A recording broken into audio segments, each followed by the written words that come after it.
Supercrack Estrella presenta. El Papa tiene un doble que es cardenal y podría sucederlo. Carlos Osoro fue ordenado sacerdote en 1973. En 1996 fue designado obispo de Orense y en 2002, Juan Pablo II lo nombró arzobispo de Oviedo. Más tarde, en 2009, Benedicto XVI lo designó arzobispo de Valencia. Desde 2014, por decisión de Francisco, es arzobispo de Madrid. La prensa española reporta que, antes de ser cura, Osoro fue maestro y tuvo novia. También fue profesor de gimnasia, de lo que conserva un buen estado físico. Nunca fue considerado un progresista, pero hoy es un claro partidario de la reforma. Se mueve cómodamente tanto entre los más excluidos, albergó en su casa a jóvenes de reformatorio, visita las cárceles y los barrios más humildes, como en la alta sociedad. Era amigo del banquero Emilio Botín y ofició su funeral. Así es Osoro, el cardenal Hormiguita, la apuesta del Papa en España. Hace unos días me ocurrió algo curioso, en cierto modo gracioso, fue la festividad de Madrid, el día 15 de mayo San Isidro Labrador, me dispuse a ver en la televisión la misa de San Isidro, y de repente me encuentro al Papa Francisco dando la misa. ¡Guau!, pensé yo. Nada menos que el Papa Francisco dando la misa de San Isidro, pero al rato empecé a notar pequeños detalles que no parecían normales. La ropa del Papa Francisco era de color morada, que es la ropa que tienen los obispos. Al rato se puso a hablar el sermón religioso, y el español era perfecto. No puede ser, aquí ocurre algo. Esperé pacientemente a que apareciera el nombre en la pantalla, y entonces comprendí, no era el Papa Francisco, era el obispo de Madrid. Y que lo fue también de Valencia. Sabía que con un parecido tan asombroso en alguna parte habría algo escrito, y cuando busqué en Google encontré montones de referencias al enorme parecido del Papa Francisco con el obispo de Valencia. De hecho había reportes de periódicos desde el 2013, como El Mundo, donde dice que son como dos gotas de agua, pero que el obispo de Valencia es 9 años más joven. Siendo este un canal de conspiración, ¿por qué no pensar en que son clones? Pero decir esto sin más tampoco me parece un buen trabajo de investigación. Me paré por unos minutos para ver si recordaba algo extraño, y entonces eché cuentas que hace algunos años atrás, cuando estaba el otro papa, me pareció muy extraño que eligiera Valencia como lugar de visita, con todos mis respetos a la ciudad de Valencia, que es una ciudad a la que amo, de la que he dedicado algunos vídeos como lugar mágico, donde se abren portales dimensionales desde la época árabe. Y es curiosamente los papas siempre suelen visitar lugares mágicos, lugares donde hay una gran fuerza, lugares donde se abren portales dimensionales. Hay muchos, no penséis que son pocos, la lista es larga. Y Valencia, la zona de Guardamar del Segura Alicante, es un lugar donde se abren estos portales. Poca gente sabe de esto, pero los que de verdad sabemos de estos temas sabemos lo que hay aquí. Entonces, atando cabos, aquella visita del Papa a Valencia podía tener alguna relación con todo esto. El clon del Papa Francisco y la zona que es. Recuerdo que le metió mucha caña a la comunidad de Valencia con este viaje del Papa, porque costó un pico su visita, y encima en tiempos de crisis descomunal en España. Aquello fue extraño, pero atando cabos quizás había mucho más de lo que parecía en esta visita. Fueron un símbolo de la desmesura que rodeó la organización de la visita del Papa Benedicto XVI a Valencia en julio de 2006. Algo curioso, después de esta visita a Valencia en el 2006 del Papa, el 8 de enero de 2009, el Papa Benedicto XVI lo nombró arzobispo de Valencia, Monseñor Osoro, o sea al doble del actual Papa Francisco. Por cierto, en el año 2009 me suena ese año. Mirando un poco sobre el señor Monseñor Osoro, encontramos noticias como esta. Carlos Osoro, arzobispo de Madrid, mintió al Vaticano en su currículum. Vaya, ya sabemos a quién copió Cifuentes. El arzobispo Osoro volvió a presentarse, por enésima vez, como licenciado en Ciencias Exactas, una licenciatura fantasma de la que es imposible encontrar más datos, y que la Congregación para los Obispos dio por buena al nombrarle arzobispo de Madrid. Carlos Osoro parece tener una frágil memoria. Nos sorprendió mucho cuando nos aseguró no saber nada del acto de Podemos en una parroquia madrileña. Causó sorpresa al asegurar no haber leído el documento de los obispos de Getafe y Alcalá. Despertó sorpresa también al decir que Rita Maestre tenía 17 años cuando entró en la capilla de la Complutense, cuando en realidad tenía muchos más, y causa estupor cada vez que dice que las propuestas de Carmena son buenas para la gente, cuando muchas de ellas son profundamente anticristianas, y cada vez que afirma que es licenciado en Ciencias Exactas abre una ventana al misterio, una ventana cada vez más grande. Bueno, esto es una noticia del año 2016, y no sé qué es más extraño, si lo del currículum o lo de Podemos en una parroquia madrileña, o que sea como una gota de agua con el Papa Francisco. Pero por lo visto en ese año 2006, en aquella visita del Papa a Valencia, no solo hubo polémica por lo caro que salió todo aquello, y porque años después pusiera al doble del Papa que le quitaría el puesto, poniéndole en Valencia. Había otra historia que tiene que ver con el Papa y su visita a Valencia.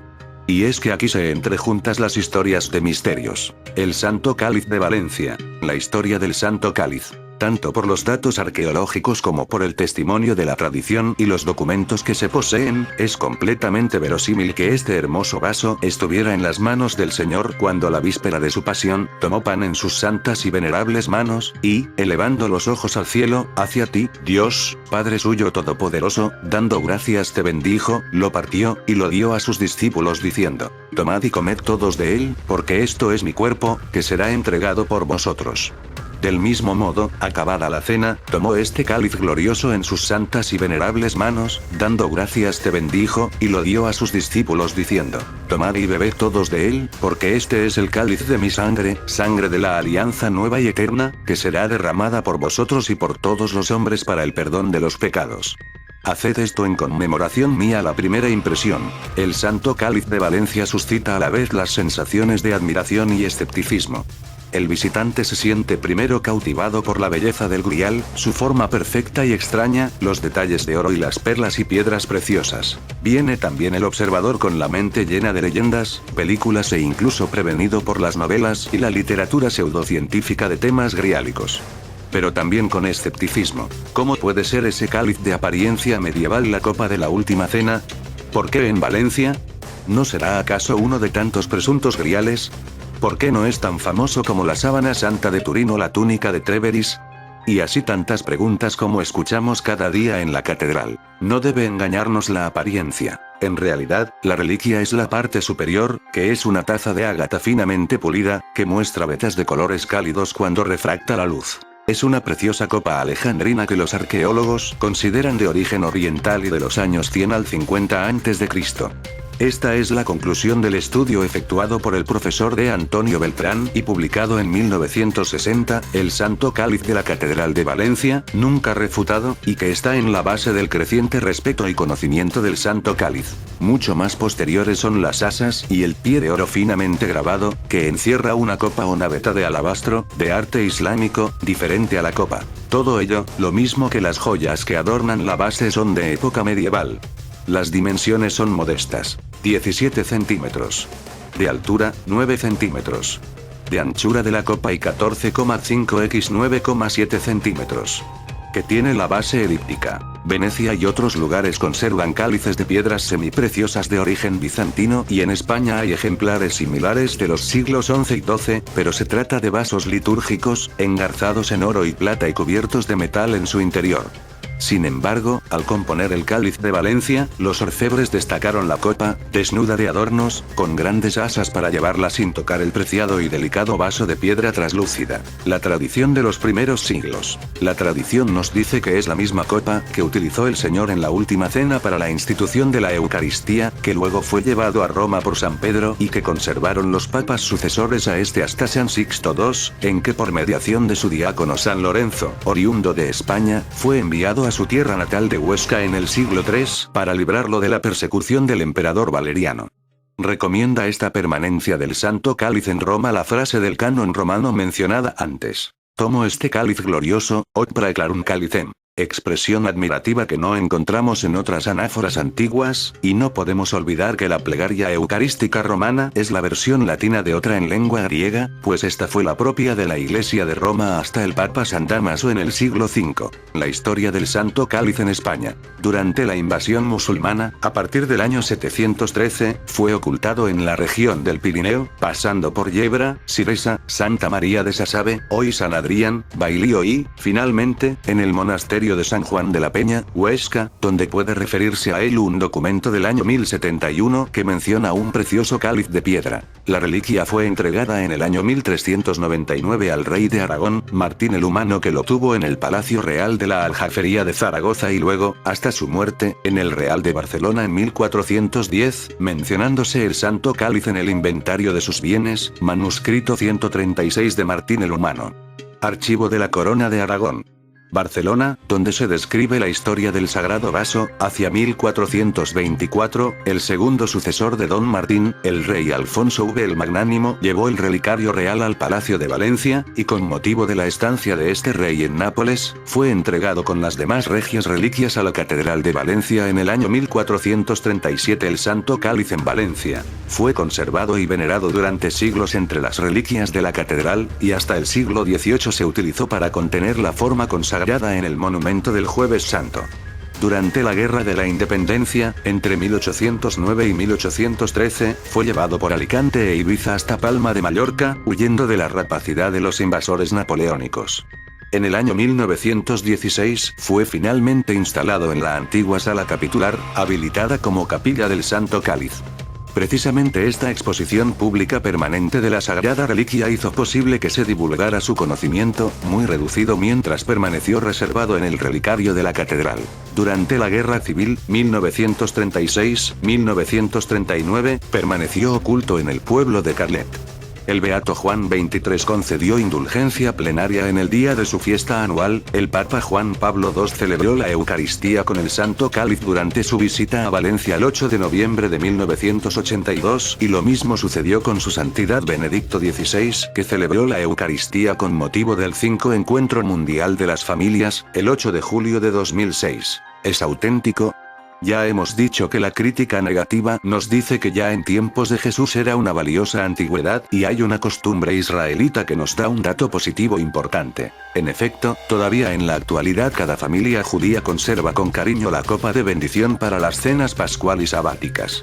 Los evangelios nos dicen que Jesús celebró el rito pascual en una sala decorosa, amueblada con divanes. Extrañaría que la familia que lo acogió no pusiese ante el Señor la preciosa copa familiar para que pronunciase las bendiciones rituales, la última de las cuales se transformó en la primera consagración eucarística del vino en la sangre del Redentor. Hemos visto demasiadas escenas pobres de la última cena, con los discípulos sentados en el suelo y Jesús tomando en sus manos un humilde vaso de barro, pero no fue así. Así pues, los apóstoles y los primeros cristianos pudieron identificar el vaso de la primera Eucaristía y conservarlo a pesar de su fragilidad. ¿Cómo pudo conservarse intacto los primeros y azarosos 1000 años si no es porque lo protegía la memoria de un misterio sacratísimo? Las leyendas del Grial. El tema de la búsqueda del Grial, objeto maravilloso y fuente de vida, es fundamental en la literatura medieval franco-germánica, y su origen está sobre todo en las obras de Chrétien de Troyes, que dejó inacabada hacia 1190 su obra Perceval o el cuento del Graal. Aquí no se explica cuál es la naturaleza de esta joya, y fue Wolfram von Schembach quien le dio forma de cáliz en su poema Perceval el galés. Se cree que concibió su Parsifal a principios del siglo XIII, en el Wartburg, mítico castillo, cuna de poetas y trovadores, y que lo finalizó en 1215. Allí, en este castillo, donde estos cantores al amor, estos maestros cantores, cuyas tres reglas principales, Dios, su Señor y la mujer amada, constituían la fuente de sus inspiraciones, compuso Wolfram su magna obra. Pues él fue el príncipe de los trovadores, la máxima figura junto a Walter von der Vogelweide y Heinrich Tannhäuser. Recientes investigadores, como Michael Seemann, die Entdeckung des Heiligen Grals. Das Ende einer Suche, ed. Patlox 2003, sitúan el origen de estas leyendas en España y sobre la base del cáliz de ágata de San Juan de la Peña, y no podemos olvidar que fueron la fuente de inspiración para las grandes obras poético-musicales de Richard Wagner, Tannhäuser, Parsifal y Lohengrin. Un tema de actualidad. Pero si bien la literatura griálica medieval encontró en la búsqueda del sagrado vaso un símbolo de purificación y de renuncia para llegar a la perfección personal y a la salvación, asistimos desde hace años a la aparición novelas fingidamente históricas, y a toda una literatura esotérica que hace del grial un oscuro objeto o una tradición ocultada a través de los siglos, que conservaría la auténtica esencia del cristianismo o la verdadera historia de Jesús de Nazaret. Parece que lo que no consiguió la crítica liberal y el materialismo antirreligioso, se pretendiera ahora lograr con esta pseudo divulgación para destruir la limpia fe de la Iglesia en Jesucristo el Señor. De este modo, la sospecha y la falsedad buscan empañar lo que fue y debería seguir siendo un icono de la cultura cristiana. Por ello, el cáliz, con su autenticidad arqueológica y su tradición exenta de elementos maravillosos, nos remite a la época de Jesús y nos recuerda la institución de la Eucaristía como momentos históricos que trascienden el tiempo y llegan hasta nosotros como misterio de salvación. Así lo vivimos cuando la sagrada reliquia se traslada desde su preciosa capilla, la antigua sala capitular, siglo XIV, hasta el altar mayor en la celebración de la Santa Misa en la Cena del Señor, el Jueves Santo y en la fiesta solemne del último jueves del mes de octubre. Este es el mensaje que se desea proclamar desde la Catedral de Valencia, con el apoyo de beneméritas asociaciones como la Real Hermandad y la Cofradía del Santo Cáliz que, junto con el Cabildo Metropolitano, mantienen el culto y la difusión de la devoción del Santo Cáliz, que se expresa en las peregrinaciones de parroquias y entidades religiosas y cívicas, todas las semanas, en la celebración de los Jueves del Santo Cáliz. En fin, son tan parecidos que, si llegase a ponerse una sotana blanca, Carlos Osoro, el arzobispo de Valencia, podría pasar perfectamente por el nuevo Papa Francisco. Se parecen físicamente como dos hermanos gemelos. Y no solo en lo físico. Los que conocen bien al prelado valenciano aseguran que tiene el mismo carácter humilde y el mismo estilo pastoral cercano, sencillo y de cura de pueblo que el recién elegido pontífice. Lo atestigua su buen amigo, el padre Ángel, fundador y presidente de Mensajeros de la Paz. Son como dos gotas de agua. Se parecen en todo. En lo físico, en lo humano, en lo espiritual y en lo pastoral.